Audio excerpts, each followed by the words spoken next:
Like I said, dynamic ticket pricing is, started in 2010. The San Francisco Giants were the first team to try it.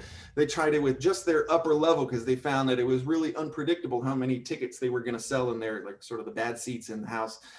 So they started changing the price, much like, the airlines or hotels have done for decades, right? So if it's a Tuesday night, it might be a little cheaper in a hotel room versus a weekend might be a little more expensive. Now ticket prices are doing the same, and you may or may not realize that if you're an avid sports fan, but this is actually happening.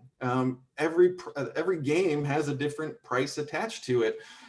Whether you know it or whether you like it or not, that's the way of the world. How do we make these decisions of, should this ticket be $68? Should it be $74? Should it be $62.99? Should it be whatever?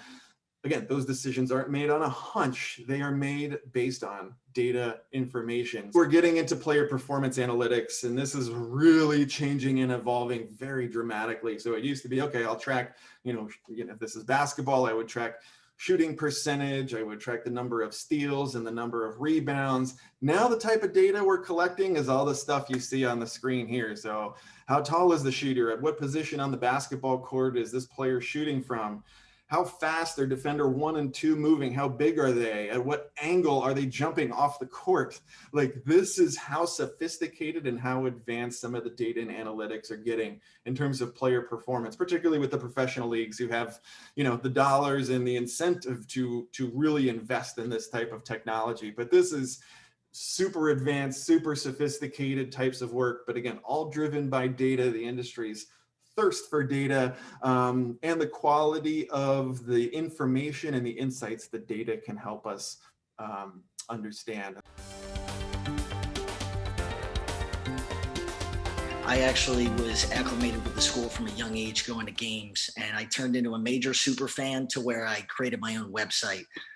From there, I was able to cultivate some relationships and partnerships that garnered the interest of some people who worked in the football team just around the time that I was applying to school. When I would go to games with my friends, they would be, really engrossed in the game, and I would be looking around and wondering, I wonder how much concessions cost for the team. So it's like, I've always kind of been looking into, when it comes to like the financial aspect of how a sports team runs. Like, we see what happens on the field, on the court, on the ice, and we don't really know what happens behind the scenes. Every single thing that you see taking place at the game, whether you're physically there or watching it from your TV, there is a budget that has to go through with that. And for me, it was something that I really wanted to learn more about. To personalize an experience for the fan, like, you got to know about the fan. Like, you got to have a holistic view of the fan. Unless and until you know about someone, you can't personalize anything for them. And that is where analytics actually played a huge part in knowing about your fan, in knowing about the day-to-day interaction of your fan, like how he interacts on social media, how he interacts to your emails, like what he likes, what he dislikes, what kind of products he uses, what kind of products he doesn't use. Like, when it kind of gives you a picture of what a typical fan, or in my case, like in our case, like what a typical Temple fan looks like. The people that that others really enjoy working with, that really add value to an organization or to a department, are folks who are team players, right? Like, people who are willing to give of themselves entirely to the team, to the department, willing to jump in, willing to help as needed to the benefit of, not only their role and their task, but the department and what the department is looking to achieve.